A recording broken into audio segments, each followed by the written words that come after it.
Versão brasileira, Herbert Richards. Versão brasileira, Herbert Richards. Versão brasileira, Herbert Richards. Eu sou seu pai.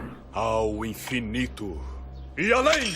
Hakuna Macaca! Meu plano infalível contra a Mônica tem tudo pra dar certo. Ou será que não? Bambu, além do bambolê! Nossa, é melhor eu correr. Flanjinha, pode rodar o filme, tá legal? Declaro aberta a audiência pública em conjunto com a Comissão de Trabalho para debater a necessidade de regulamentação do uso de inteligência artificial no setor cultural da dublagem.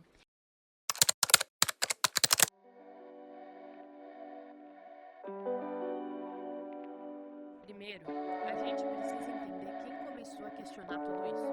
De onde surgiu essa urgência de entender e interferir na forma que a inteligência artificial estava atuando dentro da dublagem? No ano de 1938, estreou o primeiro filme dublado, primeiro filme estrangeiro dublado no Brasil, para brasileiros, por brasileiros, Branca de Neve e os Sete Anões.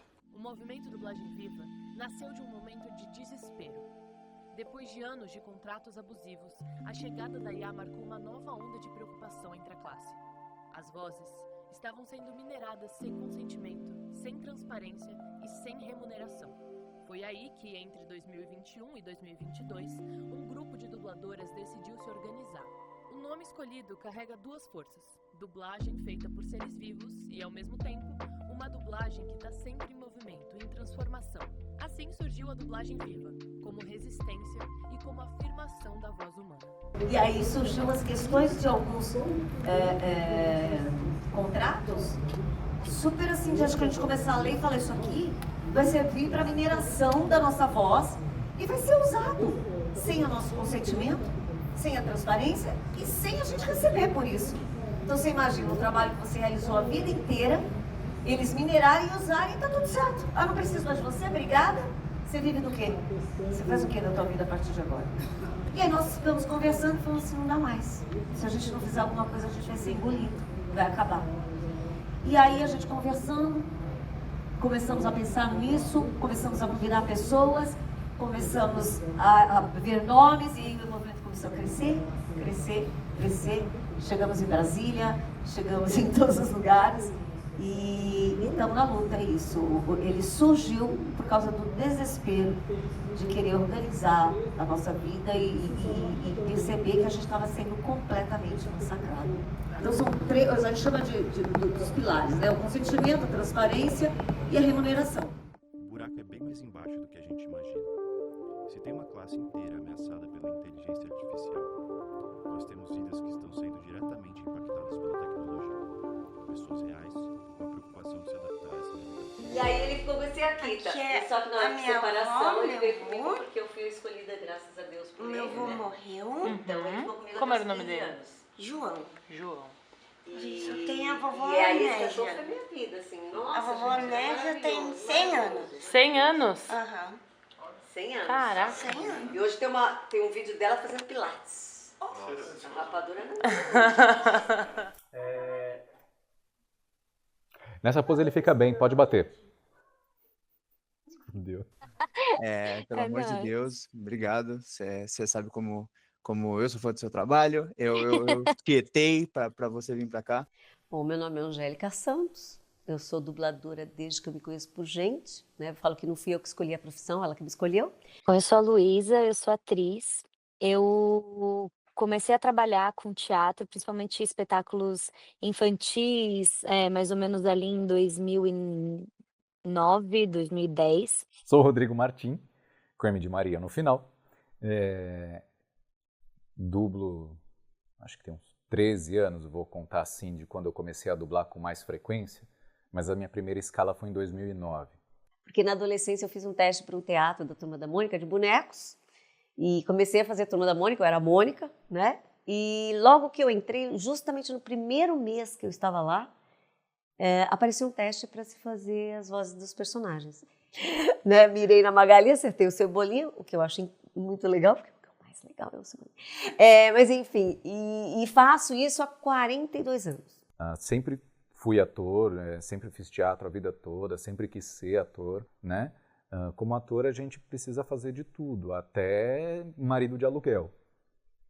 Então nessa brincadeira eu acabei indo atrás da dublagem como uma forma de encontrar uma fonte de renda, porque eu já ia ser o primeiro artista da família, eu ia estar saindo para um mercado totalmente desconhecido, eu sem preparo algum, saindo da favela, né, sem acesso à internet, sem conhecimento nenhum, só vontade mesmo, né? E aí foi isso, assim, eu fui dublando, fui continuando com todos os outros trabalhos, e mais ou menos assim, quando tinha uns 5 anos de dublagem só, que eu fui dizer que eu era dubladora, né, que eu podia falar: "Olha, eu trabalho com isso, eu faço isso, eu tenho uma demanda de trabalho nisso". Sendo bem franco, assim, eu sou um trabalhador, eu faço meu trabalho, vendo o meu tempo, desconto a mais-valia e eu fico com o que sobra.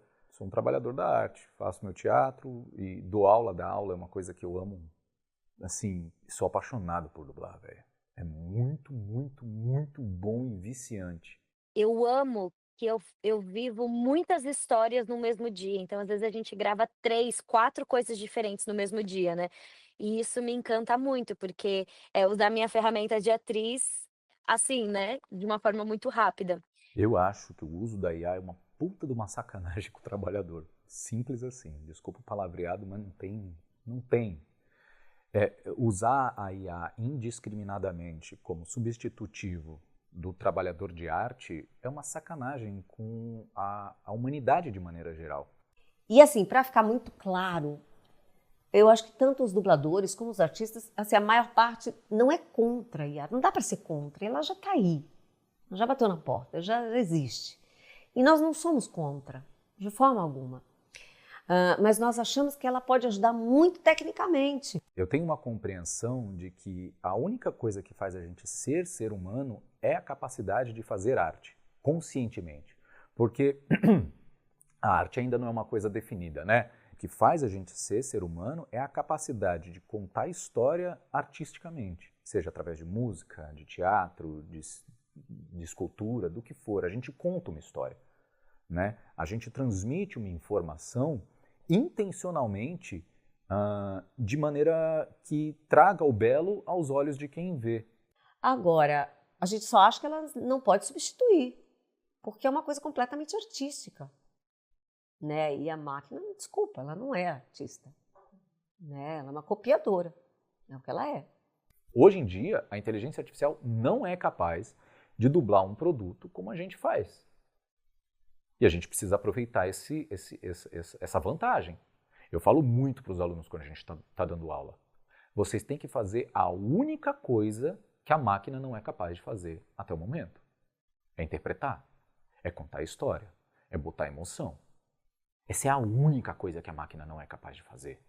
É a única. Quando eu estou dublando, a gente entra no personagem, a gente veste o personagem, a gente respira junto com ele.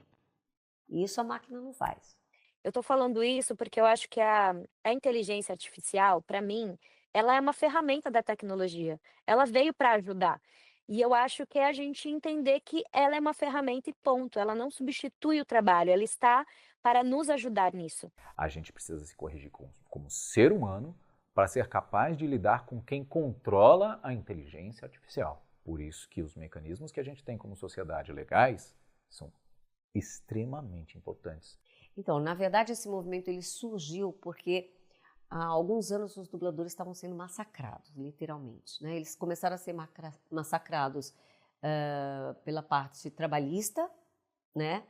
Depois na parte de contratos e assim, e finalmente agora com o IA. Tem que cumprir um horário, ele não é livre para fazer o que ele quer da vida, não é por aí que a coisa acontece. E um diretor, pior ainda, o diretor está no estúdio o dia inteiro, mas ninguém é registrado, entendeu? Nos obrigaram a dar nota, e a partir do momento que você começou a dar nota, nos classificaram como empresários. E o pior, nos processaram. Enquanto a gente não entender que a gente é uma classe, que a gente é trabalhador, e que a gente é porta-voz da nossa humanidade, a gente só vai ficar dividido para ser explorado. E aí, eu, Ângela, Karen, Ramalho, Maria Cláudia, algumas pessoas começaram a se juntar e a gente entendeu que a gente tinha que fazer um movimento muito forte, porque senão nós íamos ser substituídos. É isso, a dublagem ia acabar. Então, entre os dubladores, eu acho que o impacto foi bem grande. Então, assim, o movimento que é a dublagem viva, né, que, enfim, está lutando pela regulamentação da dublagem, eu acho que essa é a grande frente, essa é a grande parada, que é a gente ter uma regulamentação, porque a partir do momento que a inteligência artificial se nutre do nosso trabalho e vai utilizar referências nossas, isso tem que ser remunerado. A gente tem que receber por isso. Então, a dublagem viva, eu acho ela essencial, eu acho fundamental, é um projeto que tem que ter força, não é nem um projeto, né? Ele é um movimento que precisa continuar tendo força, precisa continuar tendo apoio. E para ele fazer isso, ele precisa lutar por direitos, por melhorias, e por aí vai. Para criar leis que o favoreçam para que isso seja a cultura da humanidade.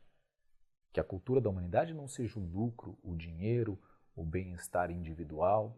A dublagem, eu penso que está correndo um gravíssimo risco de deixar de existir em pouco tempo.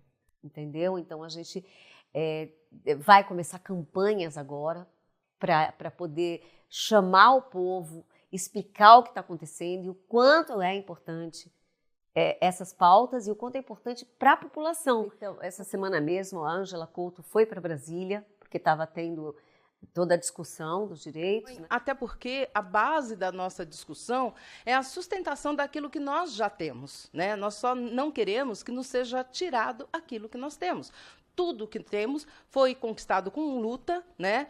Com muitas perdas também pelo caminho. Todo mundo sabe que dentro de batalhas acontecem muitas perdas e não faria nenhum sentido para a nossa história simplesmente termos nossa atividade automatizada. Também estamos vendo para ser patrimônio histórico, né? Porque a dublagem brasileira ela é considerada uma das melhores e de fato, ela traz, para quem tem uma memória afetiva com relação, é muito forte, né, a dublagem. Vamos compartilhar a notícia aqui, que já está dando resultado, olha lá. Vai, fala.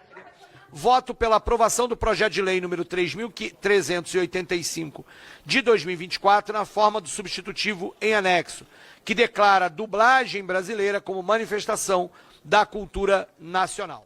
Eu tenho que ter um olhar pessimista para entender de fato em que lugar eu estou, qual é o meu tamanho nessa luta e quais serão as minhas estratégias de luta.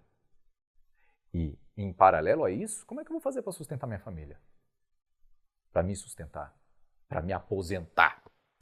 Às vezes, eu acho que eu bloqueei esse fator, tipo, acabou, vai acabar. Eu bloqueei.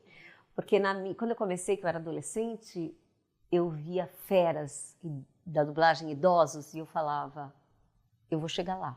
Eu tento não entrar na frequência do medo. O que a gente tem que fazer é regulamentar, é falar sobre isso, quais são as possibilidades, o que o que a inteligência artificial poderia ajudar a gente. Então, eu estou torcendo para que todo mundo consiga abrir os olhos, né, e entender o quanto é importante a regulamentação. Mas, assim, é muito importante que a gente entenda que a regulamentação não é para poucos, é para todos e necessária. IA, na moral, não é para pegar voz sem autorização. Primeira coisa, né? Outra coisa, direitos conexos sobre o uso da minha voz em inteligência artificial ou não. Direitos conexos que façam com que eu possa viver do fruto do meu trabalho.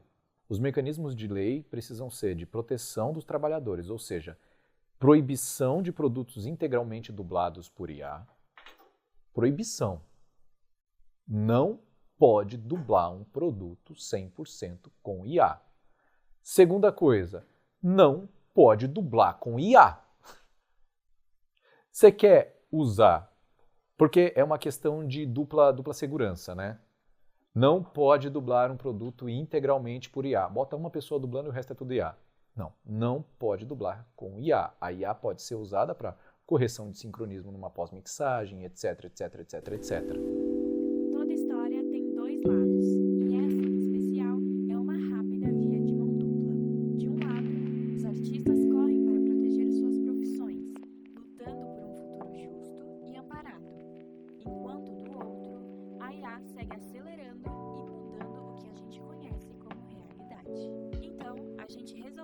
conversar com quem entende de IA, mesmo que não somente no contexto da dublagem.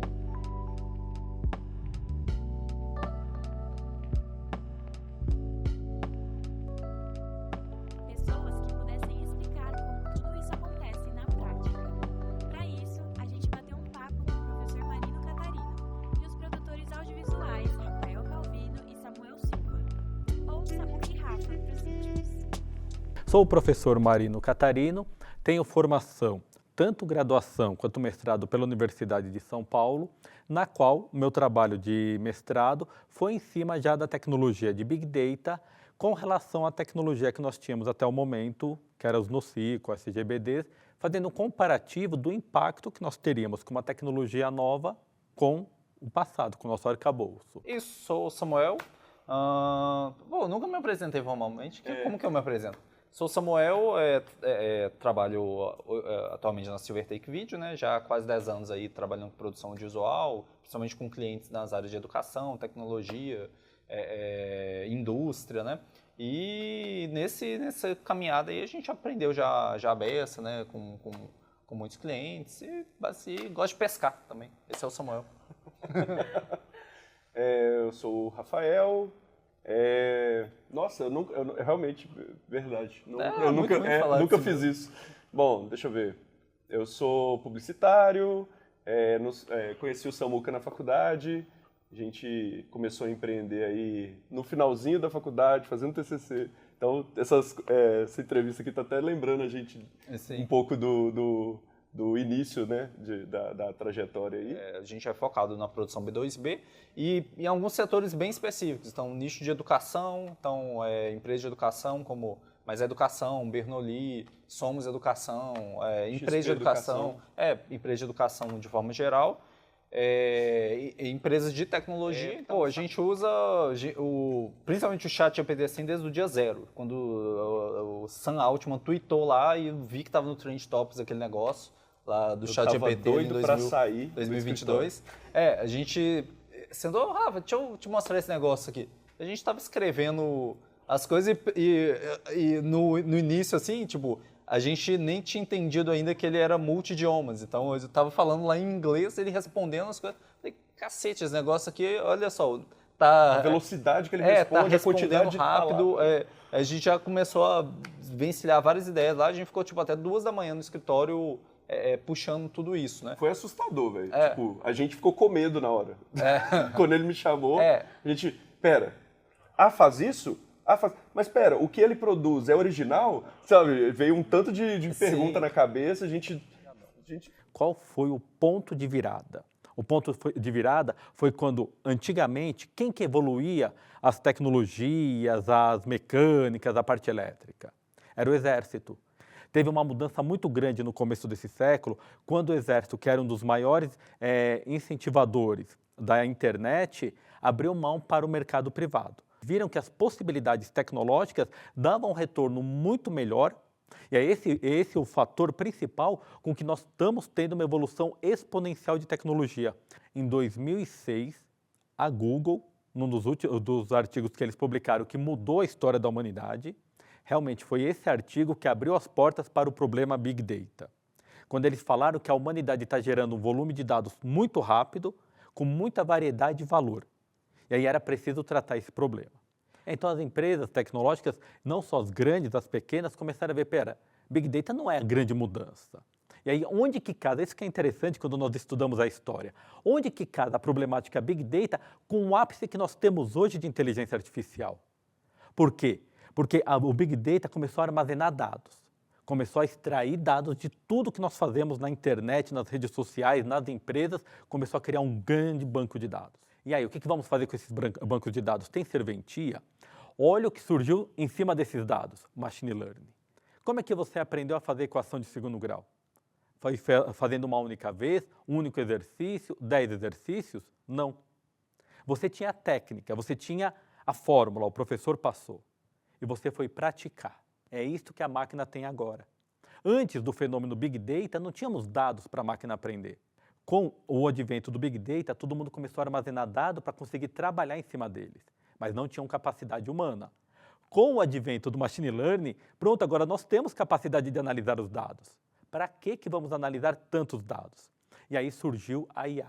Inteligência artificial não é um conceito fixo em tecnologia. É a formação de 3 tripés: aprendizado supervisionado, não supervisionado e aprendizado por reforço. Nisto é o que você tem. Esse tripé, cada um deles engloba a forma como a humanidade aprende. Aprende por padrão, aprende por imagem, aprende por áudio, aprende por esforço, né, que é a aprendizagem por reforço.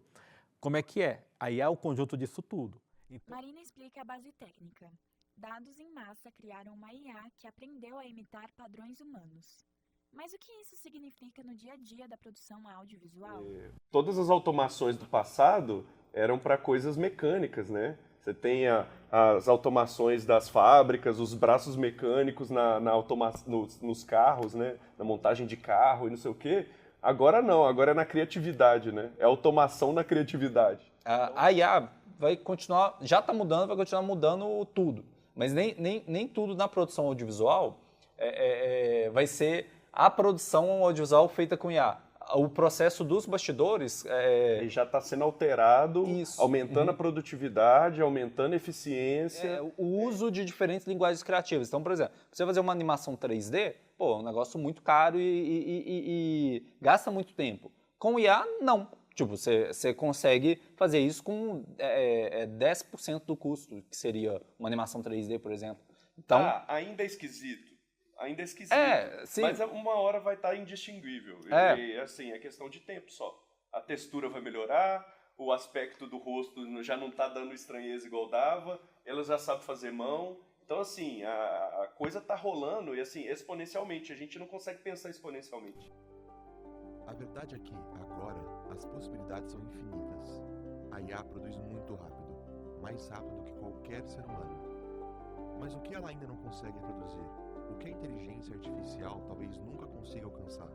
Para além disso, quais são os problemas que ela já está gerando? Os especialistas com quem a gente conversou já explicaram um pouquinho, mas talvez outros tipos de profissionais possam levar essa discussão para outro patamar. Eu sou Isa Vaz, eu sou fonoaudióloga, terapeuta da comunicação, professora de canto, coach vocal, facilitadora de treinamento de comunicação. E eu sempre estive vivenciando a arte desde muito criança. Então, uma coisa que eu falo sempre é que voz e comunicação é a expressão do seu estado mental. E aí, quando eu me instrumentalizei também desse recurso mental, de como trabalhar esse mental, de como trabalhar, eu tô com raiva, de que maneiras eu posso expressar essa raiva na minha voz, expressar essa raiva na minha comunicação? Como que eu entro em contato com isso na hora de colocar isso na dublagem, colocar isso na minha interpretação? É mais do que técnica. Precisa desenvolver mesmo toda essa gama de autoconhecimento, até mesmo letramento emocional, para como eu vou me entender, para poder usufruir do que eu tenho aqui dentro da minha entrega. E aí hoje eu trabalho com dublagem, eu fui convidada há 5 anos a dar aula na do Brasil como fono, e desde então eu tenho trabalhado muito mais perto com dubladores e explorado esses aspectos de saúde vocal, de técnica e também dessa nuance de como é que a gente faz para colocar essa expressão dentro desse personagem. Então a nossa singularidade, ela está dentro do que a gente fica expressando sobre a nossa identidade. Quando a gente pensa em IA, não existe uma vida ali, não existe uma pessoa que pensa coisas. Existe um som que é produzido de forma padronizada, mesmo que tenha alguns vícios de linguagem, para tentar deixar um pouquinho mais humano, não tem o principal do humano, que é, sim, tem uma porcentagem de taxa de erro na hora de falar, então, hesitação, prolongamento de vogal, vícios de linguagem, não tem as nuances e as variações. As nuances e variações é o que mais traz a singularidade dentro da voz humana. Quando a gente pensa em algo produzido por tecnologia, tem um padrão que é seguido. Existe um padrão de voz, um padrão de frequência, um padrão de produção daquele estímulo sonoro. Então, se eu estou muito relaxada, dificilmente eu vou falar com as pessoas: "Oi, tudo bem? Eu tô ótima, tá incrível aqui, nossa, eu tô super relaxada." Falo: "Nossa, com essa voz não tá relaxada." A voz de relaxada é: "Nossa, eu tô super relaxada." É uma voz que é uma laringe mais solta, é uma prega vocal sem força. Quando eu tô tensa, aí sim eu tensiono a voz também. Hoje em dia eu vejo que a IA ainda não faz essa variação. Algumas tecnologias de IA já colocam um pouquinho de vício de linguagem, hesitação, faz um, né, tá bom, então tem algumas IAs que fazem, mas ainda é perceptível que é uma voz de IA. E que eu te amo muito, sabia? Sim, filho, eu sei. Obrigada. Nunca se esqueça disso, nunca. Então, eu vejo que existe uma tentativa no desenvolvimento da IA de reproduzir a fala humana, mas ainda não é humana. Não sei se mais para frente a tecnologia vai se desenvolver a ponto de conseguir isso. Eu chuto que não, justamente pela questão do timbre que você falou. Então, os timbres são muito únicos e o timbre da nossa voz, ele é produzido através dessa teoria do caos. É o tamanho da variabilidade que traz a característica do timbre da minha voz. E isso a IA não consegue reproduzir, porque a IA reproduz padrão. Ela precisa de alguma coisa minimamente padronizada para poder reproduzir, porque a dublagem é uma expressão artística, é um trabalho artístico incrível, é fenomenal. O nível de processamentos, né? Processamento de leitura, processamento visual, quanto você coloca a sua arte para rodar nisso, quantas pessoas se divertem fazendo isso, a gente perde. Mas, ao mesmo tempo, uma coisa que eu penso eu não sei que outras possibilidades e que outros caminhos de expressão artística podem ser abertos caso isso aconteça. Meu nome é Eduardo Machado Tortorella, sou advogado aqui em São Paulo. Depois de 10 anos aí de carreira, sempre nessa parte do contencioso, estratégico, dos litígios. Em primeiro lugar, acho que o aspecto mais importante nessa questão da voz e dos direitos dos dubladores é que muito no passado, pelo que eu tenho de conhecimento a respeito da indústria, os dubladores inclusive recebiam só pelas falas que eram contratadas. Então, no contrato que era feito com esses dubladores, era de acordo com as falas que eram produzidas, um número limitante, apesar da pessoa ficar muitas vezes horas e horas no estúdio ali, disponível para determinada gravação. Depois dessa primeira fase, teve várias questões, inclusive uma marcha que envolveu aqui em São Paulo e no Rio de Janeiro, todo mundo se uniu, teve até um período de greve, etc., e foi negociado um acordo coletivo, foi negociado alguns direitos complementares, vamos assim dizer. Isso é interessante quando a gente começa a pensar em aspectos que vão um pouco além do direito, na questão, por exemplo, de um deficiente visual que esteja eventualmente acompanhando determinado filme, poderia se confundir na voz do dublador que representa mais de um personagem. Então isso foi uma coisa interessante que vai um pouco além do direito, mas que posiciona os dubladores na indústria. E aí vem uma terceira fase, que é a questão da era digital, que aí vem uma série aí de direitos da personalidade envolvidos, inteligência artificial, que a gente vai tratar na sequência, mas tem tudo a ver com a questão também de picotagem dos filmes, que foram cada vez mais utilizando as vozes, e aí vai envolver as questões de deepfake, de inteligência artificial. Que a gente tem também uma lei específica hoje, que é uma lei de direitos autorais aqui no Brasil, que no seu artigo 5º, inciso 6º e inciso 8º, reconhece direitos autorais e conexos aos intérpretes e aos executantes, o que possivelmente incluiria, né, os dubladores. Tem uma série de discussão a nível de jurisprudência, do entendimento dos tribunais a respeito, mas hoje a lei que seria a mais atual a nível de direitos autorais é a Lei 9.610, de 1998, que disciplina inclusive questão de cessão dos direitos autorais, os direitos morais do autor, mas hoje a nível Brasil a gente não tem nenhuma regulamentação específica sobre inteligência artificial, e não a nível de lei, pelo menos, que significa uma normatização a nível de Brasil. Eu citaria nominalmente aqui o PL 1376 de 2022, da Câmara dos Deputados, que trata especificamente da questão das dublagens, legendagens e obras comercializadas, e também que a proibição, né, do uso da inteligência artificial para substituir os dubladores sem autorização. E vai trazer toda uma discussão aqui, inclusive a nível trabalhista, tá, dos aspectos aí que essas pessoas teriam de direitos englobados, não por esse projeto de lei, mas sim pelo ordenamento todo, inclusive a consolidação legal envolvendo até a CLT. as questões que começam a surgir e tangenciam os direitos autorais, a gente pode analisar não necessariamente na situação específica da voz, mas no âmbito geral de direitos autorais a nível global. Quando a gente vai para uma questão de direito personalíssimo, aí a gente vai tratar um pouco melhor da questão específica da personalidade, da imagem, da voz, do nome, cujo aspecto indenizatório, se a gente pensar num litígio, muito provavelmente vai ser uma indenização por danos morais. Esses são todos aspectos que estão em discussão na esfera judicial, mas a gente ainda tem poucos exemplos da jurisprudência, porque toda a situação da inteligência artificial ainda é muito recente e a gente hoje não tem um marco legal aqui no Brasil que disciplina essa questão.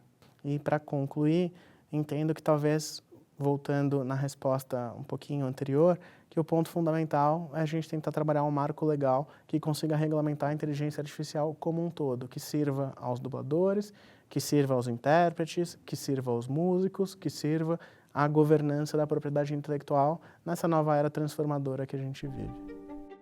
Nós começamos esse projeto com curiosidade, opiniões precipitadas e uma paixão em comum. Ao longo do processo de 1 ano de produção desse documentário, nós conversamos com profissionais e especialistas que nos mostraram de diferentes perspectivas o quão complexa é a situação. Nós entendemos quem são os seres humanos por trás das vozes que marcaram nossa infância. Descobrimos o impacto real que a tecnologia pode ter na vida dessas pessoas e nos apaixonamos, mais uma vez, pelo universo da dublagem. Agora, nos despedimos, com mais conhecimento e determinação, e muito mais perguntas do que respostas.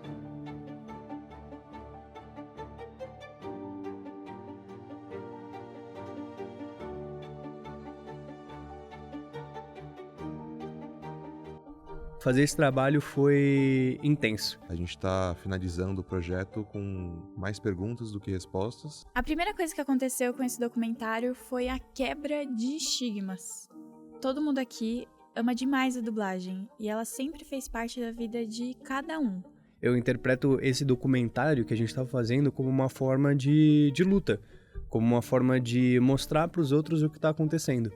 Conversar com os dubladores e com esses profissionais do mercado me ajudou a entender todas as batalhas que eles têm travado ao longo dos últimos anos, que precedem inclusive a IA. São muitas lutas. Assim como eles já fizeram várias paralisações pelos direitos deles, sobre toda aquela questão da pejotização, eu acho que vai ser mais um obstáculo que eles vão ter que passar. A gente abordou esse detalhe de que a IA ela avança muito rápido, de um jeito assustador. Infelizmente, a IA vai baratear tudo, ela vai aprender uma hora ou outra a falar do jeito que a gente quer. Até quando a gente vai deixar praticidade ultrapassar a humanidade? E junto disso, existe a necessidade de haver regulamentação para IA. Eu acredito que a única maneira de criar limitações de como as empresas ou quão longe as empresas vão poder utilizar dessas ferramentas. A dublagem por IA nunca vai conseguir acertar o ser humano em cheio. Ela nunca vai conseguir errar do jeito certo. Que, querendo ou não, no final isso é arte. Arte é política e dublagem é arte. Então não existe como lutar contra isso sem mobilização, sem luta social, que é o que os dubladores já têm feito há muito tempo. Eu acho que o futuro da dublagem vai ser híbrido com a IA. As coisas são incertas e o futuro ainda é dúbio. Alô, tem alguém aí? Cuidado! Ele pode bater em você!